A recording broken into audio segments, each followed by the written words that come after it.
Hi friends, welcome to beyond wonders cricket. Sunday வந்து செம்ம இன்ட்ரெஸ்டிங்கான டேவா இருந்தது. இங்கிலாந்து வர்சஸ் நேபாள் மேட்ச் எல்லாருமே வந்து அது ஒன் சைடட் கான்டெஸ்டா தான் இருக்க போகுது அப்படின்னு நினைச்சிட்டு இருந்தாங்க. இங்கிலாந்து கூட வந்து நாங்க பேஸ் பால்ரா நாங்க பார்த்தாலே 10 6 போவோம், பாலை தொட்டாலே 4 பவுண்டரி போன்ற ஒரு மென்டாலிட்டியில் தான் போயிருப்பாங்க. பட் ஒரு நேபாள் வந்து ஒரு இன்ஸ்பைரிங் இன்னிங்ஸ் ஆனாங்க, செம்மையா இருந்தது. ஜஸ்ட் 4 ரன்ஸ் ஷாட்ல போனாங்க. அந்த லாஸ்ட் ஒரு சாம் கரன் சூப்பரா போட்டாரு. அந்த ஒரு அந்த ஒரு ப்ரெஷர் சுச்சுவேஷன்ல கிரன்ச் சுச்சுவேஷன் கரெக்டா ஹேண்டில் பண்ணி போட்டாரு. அவங்க ஹேண்டில் பண்ணாங்க. These are all the games நம்ம எக்ஸ்பெக்ட் பண்ணோம். சூப்பரா போச்சு. ஏன்னா நம்ம பார்த்தோம்னா அந்த ஒரு இந்த ஓப்பனர் நினைக்கிற அந்த குஷன் புர்தேல் அவர் வந்து அந்த டிரைவ் ஆனார்ல, அந்த 3 டிரைவ் அது செமையா இருந்தது. பார்க்கறதுக்கே சூப்பரா இருந்தது அந்த ஷாட்ஸ் எல்லாம். அதுக்கப்புறம் வந்து இவர நேம் நோட் பண்ணிருந்தேன், மறந்துடக்கூடாதுன்னு. அந்த அந்த தீபேந்தர் சிங் ஐரின்னு நினைக்கிறேன் அவரு. அப்புறம் அந்த பவுடல், அவங்க 2 பேரும், அந்த கேப்டன் பவுடல் தான் கேப்டன். அவங்க 2 பேரும் அந்த ஒரு ரோஹித். பார்ட்னர்ஷிப் ரொம்ப சூப்பரா இருந்தது. அவங்க இஷ்டத்துக்கு அதில் ரஷீதை வந்து டேக் ஆன் பண்ணாங்க. அதில் ரஷீனா இருக்கட்டும், இல்ல ஸ்பின்னர்ஸ் டேக் ஆன் பண்ணாங்க. ஸ்வீப், ரிவர்ஸ் ஸ்வீப், ஸ்விட்ச் இஷ்டத்துக்கு அடிச்சாங்க. அதான் பாலா, உன்னோட இனிஷியல் தாட்ஸ் எப்படி போச்சு? மேட்ச் செமையா இருந்தது பார்க்க. Super match. அதாவது Nepal punch above their weights, அதான் நான் சொல்லுவேன். அதாவது this is their game to lose, அப்படி ஒரு சுச்சுவேஷனாக இருந்தது. த வே அந்த லோகேஷ் பம் நீ சொல்லியிருந்த, லைக் அவங்க லைக் குஷாலா இருக்கட்டும், அவங்க கேப்டன் ரோஹிதா இருக்கட்டும், தீபேந்திர சிங்கா இருக்கட்டும், இவங்க எல்லாமே சூப்பராக இருந்தாங்க. நீ ஆஸ் யூ செட், அவங்க நல்லா செட் பண்ணாங்க.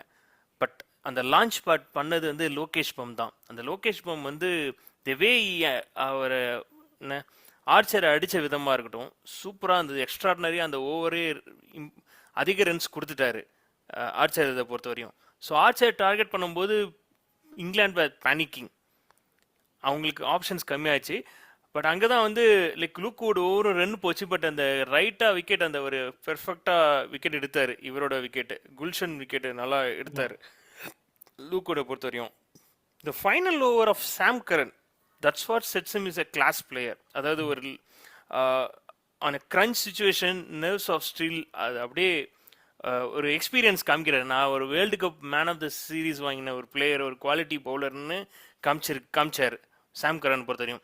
பிச்சில் லைட்டாக ஆஃபர் இருந்துச்சுன்னா, த வே அவரோட கட்டர்ஸாக இருக்கட்டும், அண்ட் அவரோட ஸ்லோ கட்டர்ஸ், ஆஃப் கட்டர்ஸாக இருக்கட்டும், அண்ட் த வே யாக்கர் பெர்ஃபெக்டாக நெயில் பண்ணார்.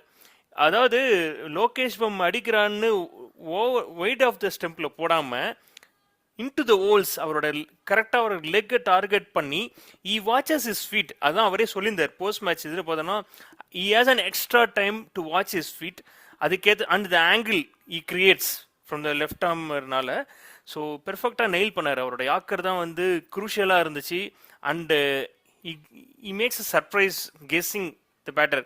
இது ஸ்லோவர் ஒன்றா வரப்போதா இல்லை ஃபேஸ் ஆனா இருக்க போதாங்கிற ஒரு கெஸ்ஸிங்கும் இருந்துச்சு. வேரியேஷன்ஸ் காமிச்சிருந்தாரு.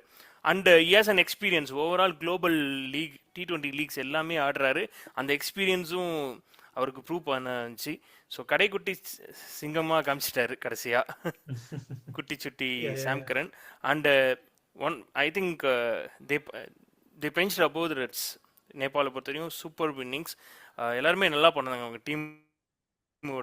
என்ன ஒரு குரூஷியல் மேட்ச்னா, இந்த அசோசியேட் நேஷன்ஸ் வந்து ஒன் திங் வந்து என்னன்னா, அவங்களுக்கு வந்து நிறைய மேட்சஸ் ஆட அந்த எக்ஸ்பீரியன்ஸில் கிரன்ச் மூமெண்ட்ஸை ஜெயிக்கிறதுக்கான ஒரு இது அவங்களுக்கு கிடைக்கும். நிறையா வந்து மெயின் டீம்ஸோட, டாப் 8 டீம்ஸோட அவங்க ஆடும்போது தான் அவங்களுக்கு வந்து அந்த பார்டர் லைன் கிராஸ் பண்ண முடியும்.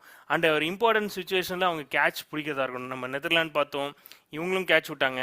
ஈவன் அயர்லாந்து அகெயின்ஸ்ட் ஸ்ரீலங்கா, அந்த மேட்சும் நல்லா போச்சு. அயர்லாந்து ஸ்ரீலங்கா மேட்சுமே வந்து அங்கே தான் வந்து அந்த experience of Theekshana and Hasaranga காமிச்சாங்க. அயர்லாண்டால அது சேஸ் பண்ணியிருக்க முடிஞ்சிருக்கும் ஒரு கட்டத்தில், லாஸ்ட் 5 overs. அங்கே தான் தீக்ஷனா அவரோட எக்ஸ்பீரியன்ஸ் காமிச்சு விக்கெட் எடுத்ததாக இருக்கட்டும், அசரங்கா அவர் வந்து பிக் பண்ணி விக்கெட் எடுத்ததாக இருக்கட்டும். ஸோ எல்லாமே சூப்பராக இருந்தது. And Kamindu Mendis super knock, அவரோட கான்ட்ரிபியூஷன் இன் பேட் தான் வந்து அவங்க 160 போஸ்ட் பண்ண முடிஞ்சிச்சு. So these are my thoughts. அதான் நம்ம சண்டே சூப்பரா போச்சு. நேத்து கொஞ்சம் ஒரு குவைட் டேவா இருந்ததுங்கிற மாதிரி தான் சொல்லணும். ஃபர்ஸ்ட் மேட்ச் வந்து ஸ்காட்லாந்து இட்டாலி வந்து ஸ்காட்லாந்து 73 ரன்ஸ்ல வின் பண்ணாங்க. அண்ட் ஸ்காட்லாந்து ஐ திங்க் அதுதான் வந்து ஃபர்ஸ்ட் டீம் இந்த சீசன்ல வந்து 200 அடிச்ச மேட்ச் அது அப்படி அமைஞ்சது.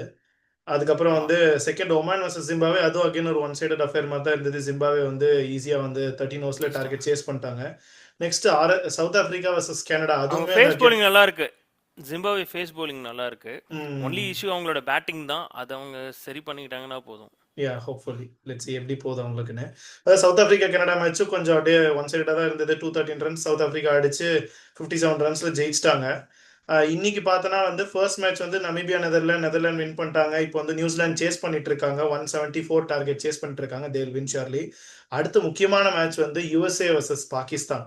நம்ம ஃபர்ஸ்ட் இந்த மேட்சை பத்தி பேசலாம். அடுத்து பாகிஸ்தானோட இன்னொரு முக்கியமான விஷயத்தை பத்தி பேசலாம். பட் நம்ம லாஸ்ட் டைம் பார்த்தோம் யுஎஸ்ஏ வந்து ஒரு அப்செட் கொடுத்தாங்க பாகிஸ்தானுக்கு 2024 வேர்ல்ட் கப்ல. And this time they are looking very good. India கிட்ட பவுலிங் நம்ம பார்த்தோம், நல்லா இருந்தது. ஸோ கொலம்போல ஆட போறாங்க மேட்ச். கண்டிஷன்ஸ் அவங்களுக்கு கொஞ்சம் சாதகமா இருக்கிற மாதிரி எனக்கு தெரியுது. எவ்வளோ இம்பார்ட்டன்டான மேட்சா இருக்க போகுது இது? இல்லை, இது குரூஷியல் மேட்ச். பாகிஸ்தான் பொறுத்தவரையும் அவங்களுக்கு ரொம்ப இம்பார்ட்டன்ட் மேட்ச். ஏன்னா வந்து அவங்களுக்கு வந்து யூஎஸ் ஹேஸ் தட். இப்போ இந்தியாவோட நல்ல மேட்ச் ஆடி இருக்காங்க. ரீசெண்டான இது லாஸ்ட் மேட்ச் வந்து ஒரு ஃபைட் கொடுத்தாங்க, நல்ல ஃபைட் கொடுத்தாங்க. அண்ட் பாகிஸ்தானும் ஈஸியாக ஜெயிக்கல அகெயின்ஸ்ட் நெதர்லாண்ட். ஈவன் தோ நம்ம சொல்லியிருந்தோம் ஸ்ரீலங்கன் பிக்சர்ஸில் அவங்க ஸ்பின்னர்ஸ் ரொம்ப இம்பார்ட்டன்ட் ரோல் இருக்கும்னு. பட் அவங்க கன்சர்ன்ஸ் பேட்டிங், அந்த பேட்டிங் கன்சர்ன்ஸ் நேற்றுக்குமே காமிச்சாங்க. இன்கேஸ் ஃபகீம் அஷ்ரஃப் கேட்ச் அந்த இது பிடிச்சிருந்தாங்கன்னா they will be under trouble. இந்த மேட்ச் வந்து ரொம்ப ஒரு இம்பார்ட்டன்ட் ஒரு கேமாக மாறி இருக்கும். பட் அகைன் இதுவும் ஒரு இம்பார்ட்டன்ட் மேட்ச் தான். கன்சிடரிங் லாஸ்ட் வேர்ல்டு கப்பில் வந்து யூஎஸ்ஏ கிட்ட அவங்க தோத்த விதமாக இருக்கட்டும். ஸோ அவங்களோட பேட்டிங் கன்சர்ன்ஸ் ஸ்டில் கண்டினியூஸ். அங்கே தான் வந்து இன்னைக்கு ஐ திங்க் எப்படி லைக் அவங்களோட பவுலிங்கில் அவங்க வந்து ஐ திங்க் உஸ்மான் தாரிக் கொண்டு வராங்களான்னு ஒரு இது இருக்குது. ஏன்னா அவர் வந்து ஒரு மிஸ்ட்ரி ஆட் பண்ணுவார். அவங்க எப்படி அவங்க ஐ திங்க் உஸ்மான் தாரிக் மாதிரி பிளேயர்ஸ் கொண்டு வந்தால் இன்னும் பெட்டராக இருக்கும்னு நான் ஃபீல் பண்ணுறேன். இன் பிளேஸ் ஆஃப் மேபி யார், சல்மானும் நல்ல பவுலர் தான். அங்கே தான் லைக் எந்த ஷதாப் கான் டபுள் ஆஃபர்ஸ் கொடுப்பாரு. பேட்டிங் அவங்களுக்கு ரொம்ப இன்னும் ப்ராப்ளமாக போயிடும். ஸோ அவங்க பிளேயிங் 11 காம்பினேஷன்ஸில் என்ன பண்ண போகிறாங்கன்னு தான் தெரில. உஸ்மான் தாரிக் ஆடணும், பட் இன் பிளேஸ் ஆஃப் எனக்கு தெரில. ஐடியலாக பார்த்தா ஷைன் அஃப்ரிடி போயில தான். ஏன்னா அவர் தான் ரொம்ப ரன் லீக் பண்ணுறாரு. போன மேட்சும் அவர் நல்லா போடல. Is not in great form. But அவங்க அது பண்ண மாட்டாங்க. அந்த மாதிரி ஒரு போல்டு மூவ் பண்ண எனக்கு தெரியல. Probably they will go with the same 11ஆக தான் இருக்க வாய்ப்பு இருக்கு. இவங்களுக்கு வந்து ஒரு கன்சர்ன்ஸ் என்னன்னா அலிகான் இல்லை, விச் இஸ் அலிகான் வந்து injured. I think I'm not sure whether he will play this மேட்ச்ங்கிற ஒரு கன்சர்ன் இருக்கு. அப்படி இல்லைன்னா they will go with Ishan அதில், அனதர் பாகிஸ்தான் பிளேயர். அவரை இது பண்ணுவாங்களா இல்லை ஜஸ்தீப் போவாங்களா? ஜஸ்தீப்பும் இல்லை. ஸோ அதனால் I think they will go with Ishan அதில் தான் நினைக்கிறேன். அவங்க தான் போவாங்கன்னு நினைக்கிறேன். அங்கே சேஞ்ச் தான் இருக்கும் அவங்களோட சைட்லேருந்தும். I feel if USA post 170+, they have high chance of winning the match.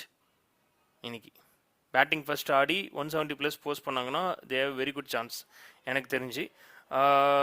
So and one more issue என்னன்னா பாகிஸ்தான் இந்தியா அந்த பாய்காட் இஷ்யூலாம் சொன்னாங்க. நம்ம ஏற்கனவே நம்ம சேனலில் சொல்லியிருந்தோம், நம்ம ஏற்கனவே டிஸ்கஸ் பண்ணியிருந்த மாதிரி பாகிஸ்தான் வந்து எப்படியும் கடைசியாக வந்து இப்படி தான் உருட்டி கடைசியாக வந்து ஆடிடுவாங்கன்னு தெரியும். அந்த மாதிரி தான் ஆச்சு கரெக்டாக. So finally India west Pakistan Sunday match நடக்க போகுது. அவங்க 1008 ரீசன் சொன்னாங்க. எந்த ரீசனும் இதாக ஐசிசி கொடுக்கல. வெளியில் சும்மா தம்பட்டை அடிச்சுப்பாங்களே தவிர ஒன்றும் எண்ட் ரிசல்ட் ஆடலன்னா அதுக்கான டிரான்சாக்ஷன்ஸ் போட்டுறேன்னு சொல்லியிருக்காங்க. வேற வழியே இல்லை, ஆடிதான் ஆகணும்னு இதாயிடுச்சு. சவுத் ஆப்பிரிக்கா வெஸ் ஆப்கானிஸ்தான் அஹமதாபாத்தில் மேட்ச் நடக்க போகுது. ஸோ இம்பார்ட்டன்ட் மேட்ச் ஃபார் ஆப்கானிஸ்தானுக்கும் அது வந்து ஒரு crucial match.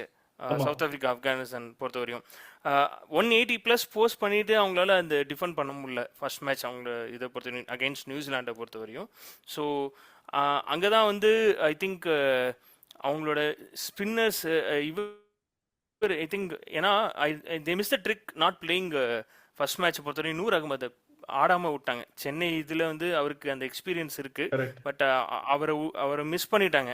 I think they should play in அஹமதாபாத்லையும். Noor Ahmad has a very good experience playing in this condition, particularly in this format. IPL ஆடின எக்ஸ்பீரியன்ஸ் இருக்கு, ரஷீத் கானுக்கும் இருக்கு.